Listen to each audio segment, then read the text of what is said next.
함께 보실 하나님 말씀은 빌립보서 4장 4절에서 9절까지 말씀입니다. 빌립보서 4장 4절에서 9절까지 말씀 우리 한 절씩 교독하시겠습니다. 주 안에서 항상 기뻐하라. 내가 다시 말하노니 기뻐하라.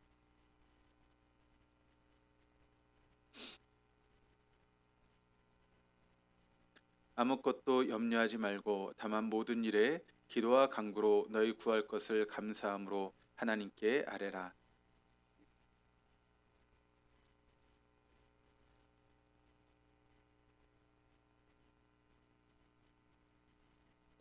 끝으로 형제들아, 무엇에든지 참되며 무엇에든지 경건하며 무엇에든지 오르며 무엇에든지 정결하며 무엇에든지 사랑받을 만하며 무엇에든지 칭찬받을 만하며 무슨 덕이 있든지 무슨 기름이 있든지 이것들을 생각하라.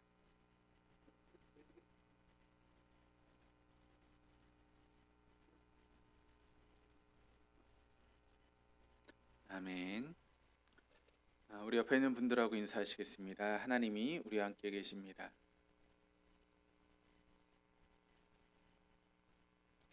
오늘 이 시간에도 우리와 함께 하시는 하나님의 은혜가 예배 자리에 나오신 여러분들과 함께 할 수 있기를 주님의 이름으로 축복합니다.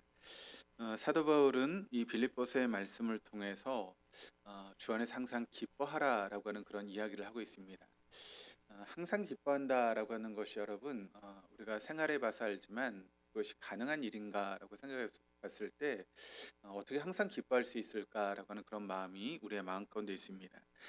그런데 우리가 항상 기뻐할 수 있는 그런 삶을 살아가려면 우리가 함께 말씀을 통해 나눴던 것처럼 첫 번째는 우리의 관용을 모든 사람에게 알게 할 때 우리는 항상 기뻐하는 삶을 살아갈 수 있다라고 사도 바울이 이야기하고 있고, 또 두 번째는 염려하는 것 대신에 우리의 구할 것을 감사함으로 하나님께 아뢰게 될 때 우리는 주 안에서 기뻐할 수 있다라고 하는 것을 사도 바울이 이야기를 하고 있습니다.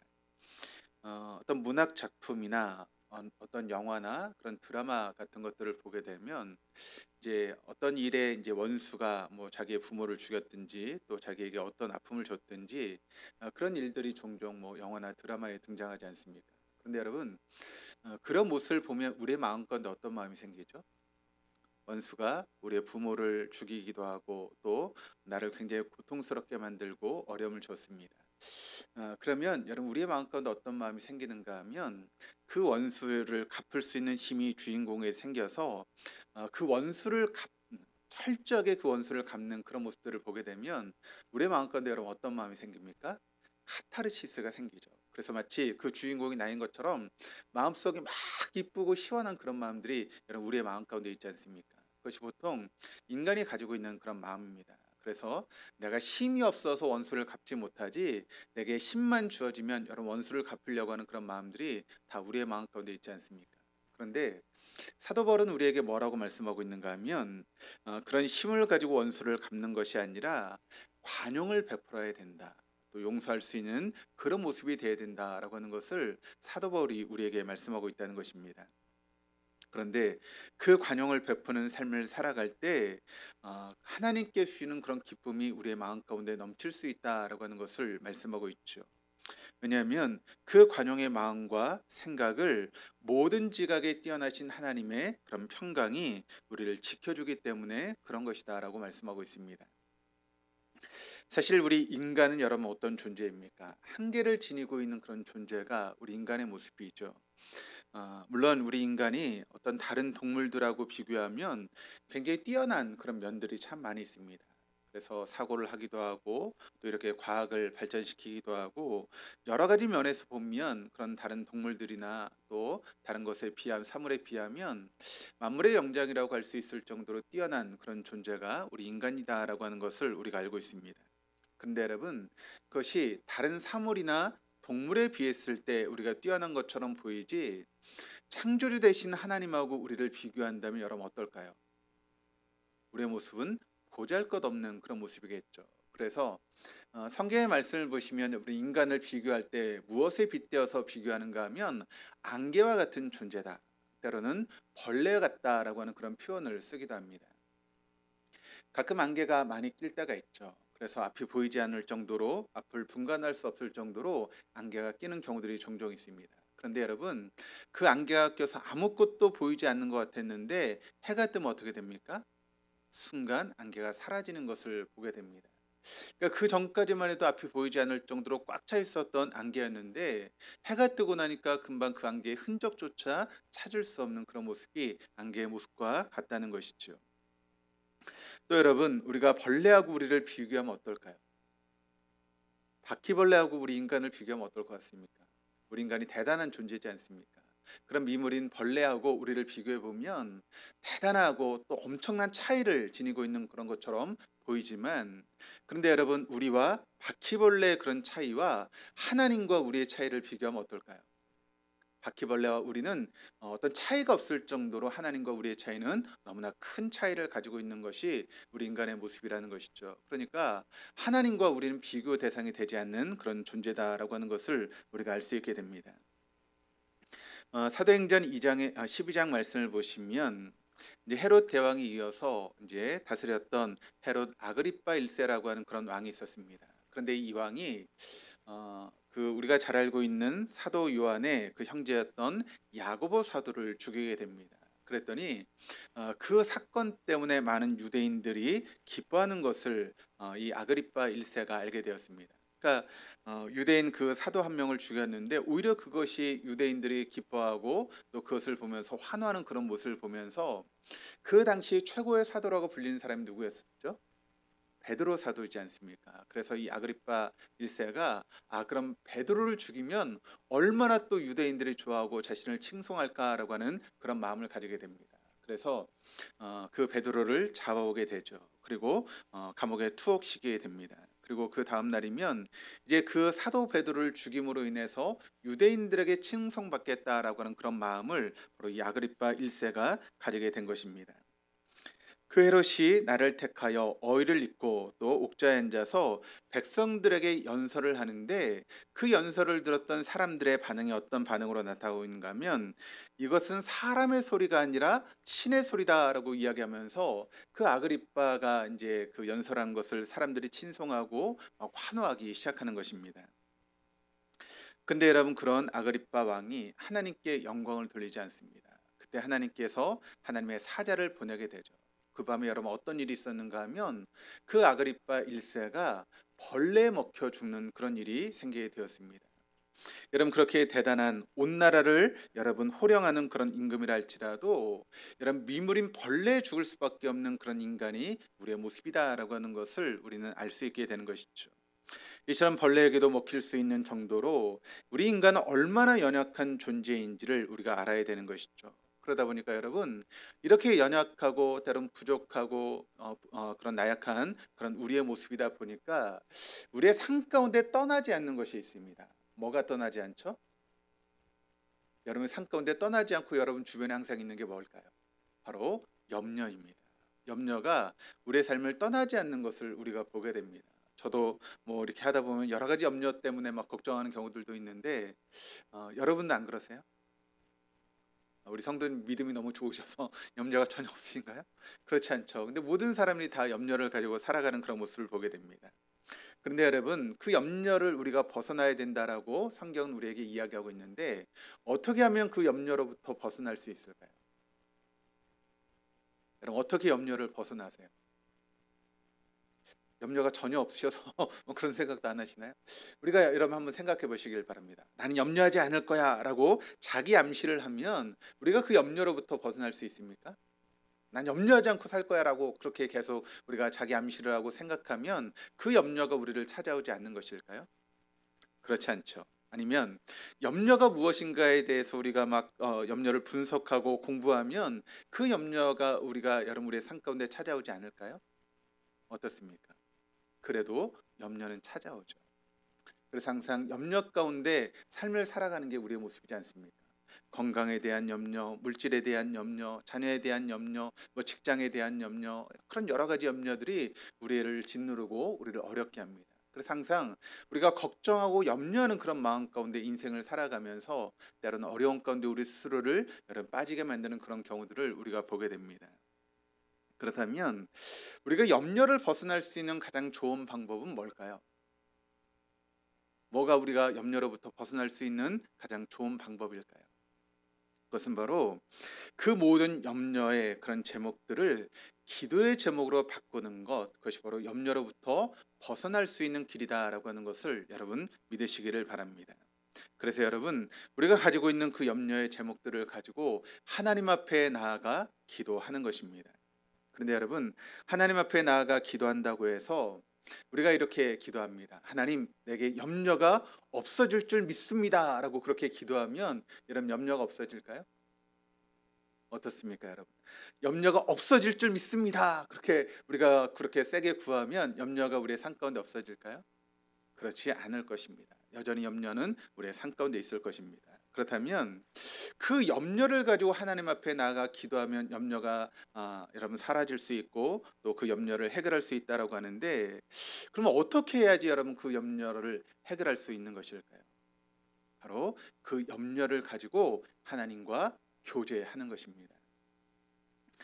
우리가 구할 것을 하나님께 아뢰므로 하나님을 께 아뢰면서 하나님 안에서 누리는 그런 기쁨을 우리가 경험하게 되는 것이죠. 물론 염려거리가 사라지는 것이 아닙니다. 그럼에도 불구하고 염려거리가 있는 우리의 마음과 생각을 모든 평강에, 모든 지각에 뛰어나신 하나님의 평강이 우리를 지켜주시기 때문에 그렇습니다. 그래서 내가 염려가 있을 때 그 염려를 가지고 하나님 앞에 나아가 하나님과 교제하는 것입니다. 하나님, 제게 이런 염려가 있습니다. 하나님, 제가 이 염려 때문에 지금 너무 힘들고 어려운 시간들을 보내고 있습니다 라고 하나님께 내려놓고 그 염려의 제목을 가지고 하나님과 교제하는 것입니다. 그럴 때 모든 지각에 뛰어나신 하나님의 평강이 우리의 마음과 생각을 지켜준다라고 성경이 우리에게 말씀하고 있다는 것입니다. 그렇다면 우리가 하나님의 평강을 경험하게 될 때 어떻게 해야 되는지를 오늘 본문의 말씀이 우리에게 증거하고 있는데, 우리 8절 말씀을 한번 읽어보도록 하시겠습니다. 끝으로 형제들아, 무엇에든지 참되며 무엇에든지 경건하며 무엇에든지 오르며 무엇에든지 정결하며 무엇에든지 칭찬받을 만하며 무슨 덕이 있든지 무슨 기름이 있든지 이것들을 생각하라. 자, 하나님의 평강을 경험하는 사람들이 생각해야 될 덕목이 8가지가 있다라고 하는 것을 사도 바울이 오늘 본문 8절 말씀을 통해서 우리에게 이야기를 하고 있습니다. 그렇다면 그 8가지가 무엇인지 우리가 한 가지씩 우리 한번 살펴보려고 하는데, 첫 번째는 무엇에든지 참되며라고 이야기를 하고 있습니다. 그런데 여기 참되다라고 하는 이 단어를 보게 되면 어떤 뜻을 가지고 있는가 하면 겉은 물론이거니와 속까지 바른 것, 그것이 바로 참되다라고 하는 그런 의미라는 것이죠. 가끔 이제 뭐 딸기가 되었든 무슨 과일이 되었든 이렇게 과일 가게나 뭐 마트에 가서 이렇게 과일을 종종 사는 경우가 있습니다. 그러면 이게 포장이 되어 있잖아요. 그리고 그 위에 이제 비닐이 덮여 있는데 그 위에 이제 비닐을 이제 보이는 그런 부분에 이제 딸기를 한번 산다고 한번 생각을 해보시면 딸기가 참 탐스럽게 이렇게 아름답게 포장이 되어 있습니다. 그럼 참 먹음직스럽죠. 그래서 이거 참 맛있겠다 생각하고 집에 와서 그것을 뜯어서 위에 부분을 먹고 나면 여러분 아랫 부분이 어떻죠? 어떻습니까? 보면 위에는 참 좋은 것이 있는데 그 아래로 내려가면 그 위에 것에 비하지 않는 좀 나쁜 것들이 그 아래에 담겨져 있는 것을 보게 됩니다. 그러니까 여러분, 그 의미가 무엇입니까? 위에 것을 현혹시켜서 안 좋은 것을 더불어 팔겠다라고 하는 그런 농부의 어떻게 보면 얄팍한 그런 상술이 담겨져 있는 것이죠. 그런데 그런 부분들이 참 많이 있지 않습니까? 여러분, 그것은 우리가 바르다라고 이해할 수 없는 것입니다. 눈에 보이는, 겉에 보이는 것뿐만 아니라 그 아래 눈에 보이지 않는 것까지도 이런 발라야 되는 것이 진정한 참됨이다라고 하는 것을 우리가 알아야 되는 것이죠. 여러분, 물건도 그러하듯이 우리 믿는 성도들의 성품도 그러해야 된다라고 하는 것을 우리가 알아야 됩니다.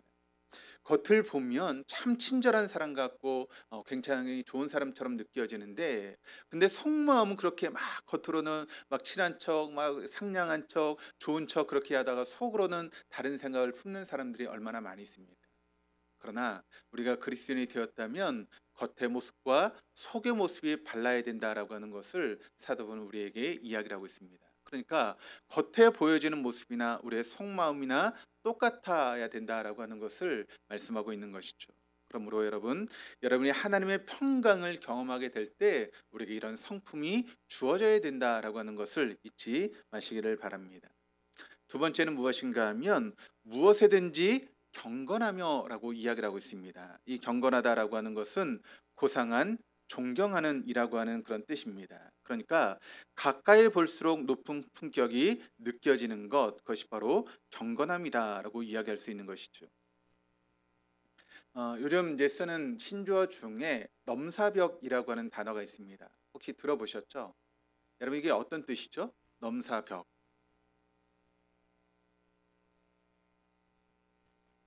예, 너무 어려운 걸 제가 또 물어봤군요. 넘사벽이라고 하는 것이 넘을 수 없는 4차원의 벽이라고 하는 말의 줄임말이 넘사벽이라고 하는 그런 단어입니다. 그러니까 어떤 분야에 너무 뛰어나서 그 사람을 넘을 수 없을 정도로 뛰어난 그런 재능을 가지고 있는 사람들을 우리가 넘사벽이라고 하죠. 그러니까 남자들이 여러분 운동을 좋아하고 또 축구를 좋아하는데 그 축구 선수 중에 이제 넘사벽이 있습니다. 누구인가 하면 뭐 메시라든가 호날두 그런 사람들을 우리가 넘사벽이라고 부르죠. 그러니까 그 사람은 어떤 면에서 굉장히 뛰어난 그런 사람이기 때문에 그 축구에 있어서 그 사람을 넘을 수 있는 사람이 별로 없다라고 하는 그런 뜻으로 메시나 호날두가 넘사벽으로 불립니다. 우리나라 역사를 보면 여러분 손꼽히는 존경하는 인물들 있지 않습니까? 예를 들어서 뭐 세종대왕 아니면 이순신 장군 같은 사람들은 우리가 넘사벽으로 생각할 정도로 존중받는 그런 사람들 아니겠습니까? 한국 개신교 안에도 넘사벽의 그런 대상들이 있습니다. 누구일까요? 뭐 손영원 목사님이라든가 주기철 목사님 같은 분들은 정말 넘사벽의 그런 목사님으로 우리가 생각할 정도로 대단히 존경받는 그런 분들이죠. 그런데 우리의 삶의 모습이 바로 그와 같은 모습이 돼야 된다라고 하는 것을 사도 바울이 말씀하고 있다는 것입니다. 그러니까 우리가 가까이 경험하면 경험할수록 또 가까이 그 사람과 생활하면 생활할수록 그 사람의 품격이 느껴지는 그런 삶을 우리가 살아낼 수 있어야 된다라고 그렇게 사도 바울은 이야기를 하고 있습니다. 그리스도인의 신앙 인격이 넘사벽이 되기 위해서 우리 스스로 우리를 자꾸 가꿔가는 그런 모습들이 필요하다라고 하는 것을 여러분 잊지 마시기를 바랍니다. 또 하나님 평강을 경험하게 될 때 어떻게 해야 되는가? 세 번째는 바로 무엇에든지 오르며라고 이야기를 하고 있습니다. 이 옳다라고 하는 단어를 보게 되면 하나님과의 관계와 또 사람들과의 관계가 바른 것, 그것을 표현할 때 바로 옳다라고 하는 그런 단어를 쓰고 있습니다. 하나님과 여러분 바른 관계를 맺고 있는 사람이 있다라고 한번 생각해 보시기를 바랍니다. 그런데 여러분 그렇게 하나님과 바른 관계를 맺고 있는 사람이 다른 사람의 관계가 여러분 틀어진다 있을 수 있을까요? 어떻게 생각하십니까? 하나님과 바른 관계를 맺고 있다면 사람과의 관계도 여러분 발라야 되는 것이 하나님과 바른 관계를 맺고 있는 사람의 모습 아니겠습니까? 그런데 한번 반대로 한번 생각해 보시죠. 사람과의 관계가 바른 사람이 언제나 하나님과 바른 관계일까요? 어떻게 생각하십니까? 하나님과 바른 관계를 맺고 있으면 사람과의 관계도 바른 관계가 되는 것은 마땅한데 사람과의 관계가 바른데 하나님과의 관계도 저절로 바라질까요? 그것은 아닐 수 있다라고 하는 것을 우리가 또한 알아야 됩니다. 사람과의 관계가 하나님과의 관계를 증명해 주거나 또 사람들과의 관계가 좋다고 해서 하나님과 관계가 좋다라고 우리가 이야기할 수는 없는 것입니다. 무엇이 더 이익이 되느냐 보다 무엇이 더 옳으냐라고 생각하고 옳음을 선택하는 사람은 하나님께서 배부르게 하심을 경험하게 될 것이다라고 하는 것을 성경이 우리에게 이야기를 하고 있습니다. 그러므로 여러분 하나님과의 관계를 바르게 함으로써 그 하나님 안에서 옳음이 무엇인지를 우리가 구별하고 우리의 삶 가운데 옳음의 길을 걸어갈 수 있는 그런 모습들이 우리에게 필요한 것 아니겠습니까?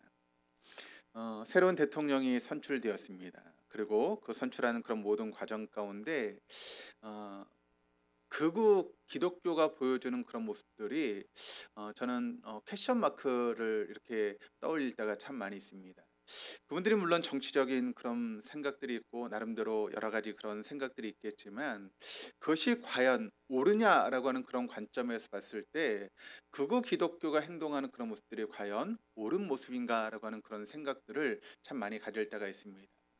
그것을 하나님께서 옳게 볼 것인가라고 하는 그런 부분에 대해서 과연 저것이 하나님 앞에 옳은 것인가라고 생각하는 그런 마음들이 제 마음 가운데 있을 수 있습니다. 근데 여러분, 우리가 하나님 앞에 옳음을 선택하는 그런 모습들이 얼마나 중요한지를 우리가 다시 한번 생각해 봐야 됩니다.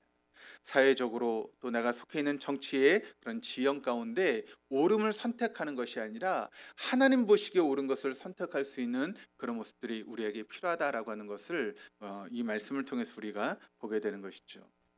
또 네 번째는 무엇이든지 정결하며라고 하는 것입니다. 이 정결하다라고 하는 단어를 우리가 보게 되면 순결하다 혹은 흠이 없다라고 하는 그런 단어입니다. 남편이 아내가 또 배우자 앞에서 두 마음을 품지 말아야 되는 것처럼 우리가 그리스도인이 되었다면 하나님 앞에서 두 마음을 품어서는 안 된다라고 하는 것이죠. 두 마음을 품는 것은 정결하지 못한 것이다라고 하는 것을 우리는 잊지 말아야 됩니다. 그러므로 언제나 하나님 앞에서 우리가 순결한 마음, 흠이 없는 마음을 가지기 위해서 애쓰고 노력하는 또 자기를 그렇게 빚어갈 수 있는 그런 모습들이 우리에게 필요한 줄 믿습니다. 또 다섯 번째는 무엇인가 하면 무엇에든지 사랑받을 만하며라고 이야기를 하고 있습니다. 그런데 여기 사랑받을 만하다라고 하는 이 단어의 뜻은 매력적이다라고 하는 그런 의미를 가지고 있는 단어입니다. 그리스도인들이 다른 사람들을 사랑하는 존재가 되는 것도 중요하지만 사랑받을 만한 존재, 그러니까 우리의 삶 자체가 다른 사람들에게 매력적인 존재가 되어야 된다라고 하는 것을 말씀하고 있는 것이죠. 그런 매력적인 존재라고 하는 이 말이 뭐 사람들에게 보여지는 어떤 외모적인 그런 모습을 의미하는 것이겠습니까? 그것은 아닐 것입니다. 그렇다면 뭐 인기 탤런트나 아니면 뭐 그런 배우들이 매력적인 존재가 되겠죠. 그런데 여기서 말하는 그런 매력이라고 하는 것은 겉으로 드러나는 그런 아름다움을 의미하는 것이 아니라 우리 속에 있는 아름다움들, 그 매력을 의미하는 것을 말씀하고 있는 것입니다. 예를 들어서 연예계에도 국민 배우 혹은 국민 가수라고 하는 그런 분들이 계시지 않습니까? 그들 앞에 국민이라고 하는 여러분 칭호를 쓸 때 왜 그런 칭호를 쓰겠습니까? 그들이 국민 배우가 되고 국민 가수가 되기 위해서는 그들이 뭐 잘생기고 아름답고 이뻐서 그런 국민 가수, 뭐 국민 배우라고 하는 그런 단어를 쓰는 것이 아니라 그들이 그런 칭호를 받기까지 연기하는 것과 노력하는 것에 최선을 다해서 연기 어떤 대가가 되고 노래의 대가가 되었을 때 국민 배우, 국민 가수라고 하는 그런 칭호를 붙이는 것 아니겠습니까? 그러니까 그 칭호를 받기까지 그 배우나 가수가 얼마나 철저하게 여러분 노력하고 애를 썼겠습니까? 그런 노력과 그 애씀을 통해서 사람들로부터 국민 배우 또 국민 가수라고 하는 그런 칭호를 받게 되는 것처럼 우리가 사람들 앞에 매력적인 존재가 되기 위해서 우리가 교만하지 않고 끊임없이 자기 부인을 하는 그런 삶을 살아갈 때 우리의 삶 자체가 믿지 않는 사람들과 다른 사람에게 매력적인 존재가 되어줄 수 있다라고 하는 것을 여러분 잊지 마시기를 바랍니다.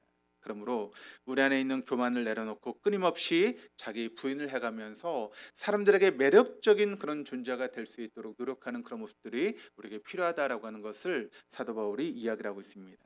그리고 여섯 번째는 무엇에든지 칭찬받을 만하며라고 하는 그런 이야기인데 여기 칭찬받을 만하다라고 하는 이 말의 의미는 좋은 평판을 받다라고 하는 그런 이야기입니다.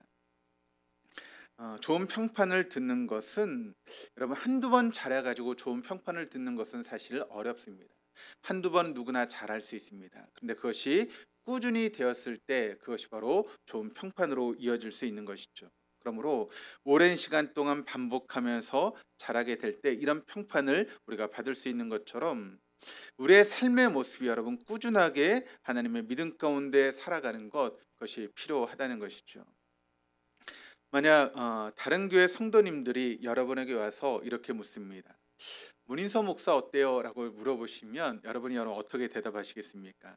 그런 이야기를 듣고 여러분께서 별로 얘기하고 싶지 않아요 라고 그렇게 이야기를 한다면 어떻겠습니까? 저에 대한 여러분의 평가가 별로 좋지 않은 것이겠죠. 그러므로 여러분 제가 좋은 평가를 받지 못한다라고 하는 그런 의미가 되는 것 아니겠습니까?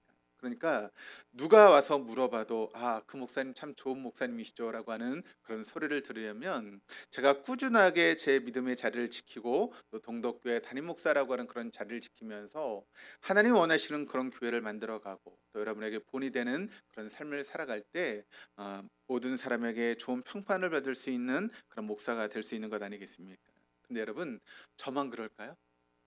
저만 좋은 평판을 받고 여러분은 그런 평판 듣지 않으셔도 됩니까? 아니죠. 여러분들도 좋은 성도라고 하는 그런 평판을 받아야 되는 것 아니겠습니까?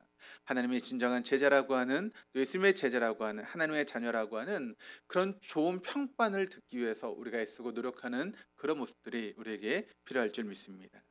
또 일곱 번째는 무슨 덕이 있든지라고 하는 것입니다. 이 덕이라고 하는 것을 찾아봤더니 사전적인 의미로서 이런 의미를 가지고 있습니다.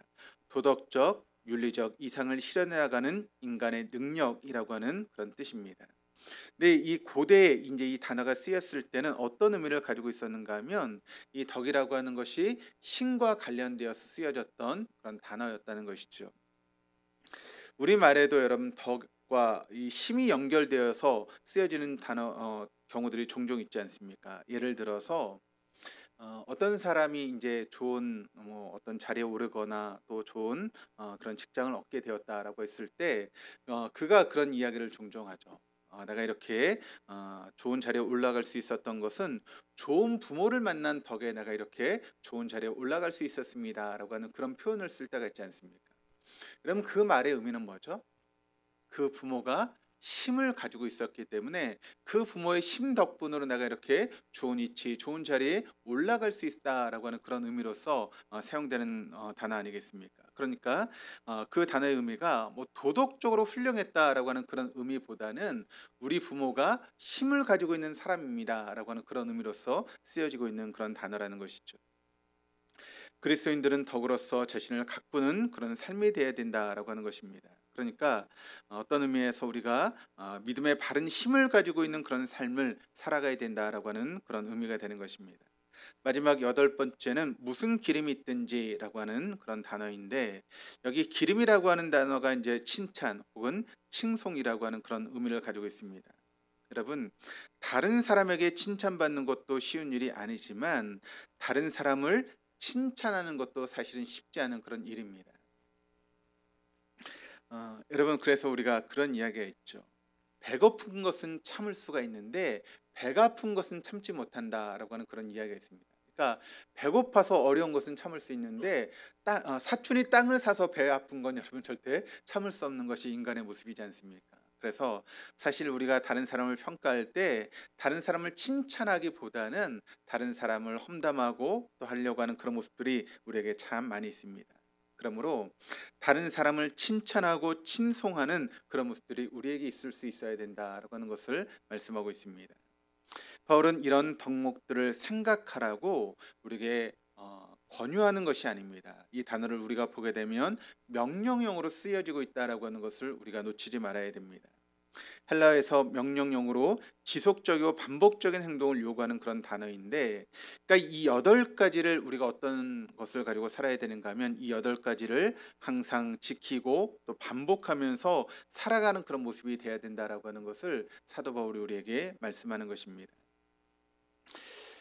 우리가 지난 수요일에 이제 예배를 드리고 오늘 수요일에 또 이렇게 모였습니다. 그렇다면 여러분 한 주간의 삶을 여러분이 보내오시면서 여러분 어떤 생각을 하시고 한 주간을 보내셨습니까? 내가 한 주간 동안 가장 많이 한 것이 바로 나를 보여주는 거울이 되는 것입니다. 생각은 그대로 삶에 반영되기 때문에 그런 것이죠. 고상한 것을 생각하며 살아가는 사람들은 그 삶이 격조 있고 품격 있는 삶이 될 것입니다. 그러나 반면에 증오와 분노를 품고 살아가는 사람들은 그 입에서 나오는 것이 거친 언어가 될 수밖에 없고 난폭한 행동이 나올 수밖에 없는 것 아니겠습니까? 그러므로 우리 속에 참된 것, 경건한 것, 옳은 것, 정결한 것, 사랑받을 만한 것, 좋은 평판을 받을 만한 것, 덕스러운 것, 칭찬받을 것을 우리의 속에 담으며 삶을 살아간다면 우리의 삶의 모습이 여러분 얼마나 달라진 그런 삶을 살아갈 수 있을까요? 또 이런 삶을 살아갈 때 하나님의 평강을 경험하며 살아갈 수 있는 그런 복된 삶을 저 여러분이 살아갈 수 있다라고 하는 것을 여러분 잊지 마시기를 바랍니다. 사도 바울이 이런 권면을 한 후에 이어지는 9절 말씀을 통해서 이렇게 증거하고 있습니다. 우리 한번 같이 읽어보시겠습니다. 너희는 내게 배우고 받고 듣고 본바를 행하라. 그리하면 평강의 하나님이 너희와 함께 계시리라. 배우고 받고 듣고 본바를 행하라. 이 말씀을 우리가 생각해 보면 배우는 것은 이성을 통한 알미라면 받는 것은 감성을 통한 알미고 듣는 것은 의지를 통한 알미고 본 것은 체험을 통한 알미라고 할 수 있습니다. 바울은 빌립보 교회 사람들에게 이와 같은 방법으로 진리인 하나님의 말씀을 전하였고 또 그것을 증거했다라고 그렇게 이야기를 하고 있습니다. 바울은 자신의 전 인격을 통해서 빌립보 교회 성도를 이렇게 가르쳤다라고 하는 것입니다. 배운 대로 행하면 평강의 하나님께서 우리와 함께 하시겠다라고 말씀하고 있습니다. 우리가 아무것도 염려하지 않고 다만 모든 일에 기도와 간구로 우리 구할 것을 하나님께 아뢰면 하나님의 평강이 함께하는 것을 경험하고 또 배우고 받고 듣고 본바를 행하면 즉 말씀대로 살아가면 평강의 하나님이 우리와 함께 하시는 것을 저 여러분이 경험하게 될 것이다 라고 하는 것을 사도 바울이 증거하고 있습니다. 우리가 지금 창세기의 말씀을 새벽 시간에 배우고 있는데 요즘은 요셉에 대한 말씀을 함께 나누고 있는 가운데 있습니다. 여러분 요셉이 어떤 삶을 살았습니까? 형들에게 모함을 당해서 애굽의 종으로 팔려가지 않았습니까? 그래서 그 종살이하는 인생을 살게 되었는데 근데 안주인의 그런 모략으로 인해서 종살이에서 이제 죄수의 신분이 되어서 감옥살이를 하게 되는 요셉의 모습을 우리가 보게 됩니다. 그런 시간이 얼마의 시간이 흘렀는가 하면 무려 13년의 시간 동안 요셉이 종살이와 그런 죄수로서의 삶을 살게 됩니다. 그럼에도 불구하고 종살이하는 동안에도 또 감옥에서 감옥살이하는 동안에도 요셉은 언제나 참되고 옳은 삶을 살아왔습니다. 그리고 억울한 옥살이 가운데도 언제나 사랑받을 만했고 칭찬받을 만한 그런 삶을 살아왔던 것이 바로 요셉이었다라고 하는 것을 우리가 새벽 시간의 말씀을 통해 함께 나누고 있습니다. 그래서 시편 기자 시편 105편 19절의 말씀을 통해서 이렇게 이야기를 합니다. 곧 여호와의 말씀이 응할 때까지라 그의 말씀이 그를 단련하였도다. 여호와의 말씀이 응할 때까지 여호와의 말씀이 요셉을 단련했다라고 하는 것을 우리가 알 수 있게 되는 것이죠. 요셉이 보디발 장군의 집에 있을 때 어떻게 형통할 수 있었는지를 성경이 우리에게 증거하고 있는데 창세기 39장 2절 말씀이 이렇게 증거합니다. 우리 같이 읽어보시겠습니다. 여호와께서 요셉과 함께 하심으로 그가 형통한 자가 되어 그의 주인 애굽 사람의 집에 있으니 여호와께서 요셉과 함께 하심으로 그가 형통한 자가 되어서 그의 주인 애굽 사람의 집에 있었다라고 이야기를 하고 있습니다. 그러니까 평강의 하나님께서 요셉과 함께 하셨다라고 하는 것을 성경이 우리에게 증거하고 있습니다. 하나님의 함께 하심은 요셉이 누릴 수 있는 가장 큰 복 중에 복 아니겠습니까? 그러니까 요셉이 여러분 국무총리가 되고 많은 물질을 얻고 그것이 요셉에게 가장 큰 복이 아니라 요셉의 삶 가운데 하나님께서 함께 하셨던 것이 바로 요셉이 누릴 수 있는 가장 큰 복이었다는 것입니다. 감옥에 있어도 때로는 종살을 해도 하나님께서 함께 하신다면 그 삶 자체가 여러분 복이었다라고 하는 것을 여러분 잊지 마시기를 바랍니다. 지금 우리의 삶이 여러분 고난 가운데 있다 할지라도 여러 가지 어려움 가운데 있다 할지라도 여러분 그 자리에서 하나님께서 여러분과 함께하고 계시다면 그 자리가 여러분에게 복이 되는 자리라고 하는 것을 잊지 마시기를 바랍니다. 물질적으로 어려움을 당할 수 있고 건강적으로 아픔을 당할 수 있지만 또 인간관계 속에서 여러 가지 시험이 찾아올 수 있지만 그런데 그 시간 동안 여러분이 하나님과 함께하는 삶을 살아갈 수 있다면 여러분 그 시간은 여러분에게 복이 되는 시간이다라고 하는 것을 기억하시고 오히려 그 시간을 통해서 여러분을 단련하셔서 하나님의 때가 되었을 때 하나님께서 여러분을 높이 드셔서 사용하시는 그런 놀라운 은혜를 여러분이 경험하게 될 줄로 믿습니다. 그러므로 여러분, 우리의 인생 가운데 하나님께서 우리를 인도해 주는 것보다 우리의 삶을 잘 꾸려가는 방법이 없다라고 하는 것을 잊지 마시기를 바랍니다. 그러므로 우리가 주일에 항상 말씀을 나누는 것처럼 항상 성령의 인도하심을 따라 순종하며 살아가는 그런 모습들이 우리에게 필요한 줄 믿습니다. 우리의 신앙에서 하나님께서 함께 해주시는 것은 무엇과도 비교될 수 없는 큰 복이다라고 하는 것을 잊지 마시기를 바랍니다. 그것이 바로 우리가 받을 수 있는 큰 복이고 큰 상이고 큰 은총이다라고 하는 것이죠. 부모가 여러분 자녀를 두고 먼저 세상을 떠나게 될 때는 그 부모가 여러분 자녀에게 가장 하고 싶은 이야기를 남겨주는 것 아니겠습니까? 그러니까 자신의 인생을 살아오면서 너무나 소중한 그런 이야기를 마지막에 자녀에게, 사랑하는 자녀에게 남기고 떠나게 될 것입니다. 그래서 우리를 위해서 십자가의 대속의 죽음을 죽어주신 주님께서 마지막으로 승천하시면서 우리에게 주셨던 말씀을 우리가 마음에 새길 수 있어야 됩니다. 그 말씀 마태복음 28장 20절의 말씀이 이렇게 증거합니다. 볼지어다 내가 세상 끝날까지 너희와 항상 함께 있으리라. 세상 끝날까지 너희와 항상 있겠다. 그 자리가 고난의 자리, 어려움의 자리, 아픔의 자리라 할지라도 언제나 주님은 우리와 항상 함께 계시다라고 하는 것을 여러분 잊지 마시기를 바랍니다. 그리고 그 주님께서 우리와 함께 하신다면 우리가 지금 서 있는 자리가 어떤 자리든지, 마치 요셉이 걸었던 그 길처럼 옥살이의 자리가 되었든지 아니면 노예 자리가 되었든지 모험의 자리가 되었든지, 그것은 우리에게 가장 큰 복의 자리가 되어진다라고 하는 것을 여러분 잊지 마시기를 바랍니다. 오늘 본 말씀 8절, 바르게 생각해야 될 덕목 8가지는 우리 교회가 지녀야 될 덕목들이라고 하는 것을 잊지 마시기를 바랍니다. 우리는 항상 참되고 경건하고 올바르고 정결하고 사랑받을 만하고 좋은 평판을 듣고 덕을 세우고 칭찬받을 만한 것을 생각하고 하나님의 말씀대로 향한 일에 최선을 다하는 그런 삶을 살아갈 때 세상에 줄 수도 알 수도 없는 하나님의 평강이 여러분의 삶 가운데, 여러분 하시는 모든 일들 가운데 넘치게 될 줄 믿습니다. 그런 평강의 하나님과 동행하며 승리하는 삶을 살아갈 수 있는 저 여러분 우리 모두가 될 수 있기를 주님의 이름으로 축복합니다.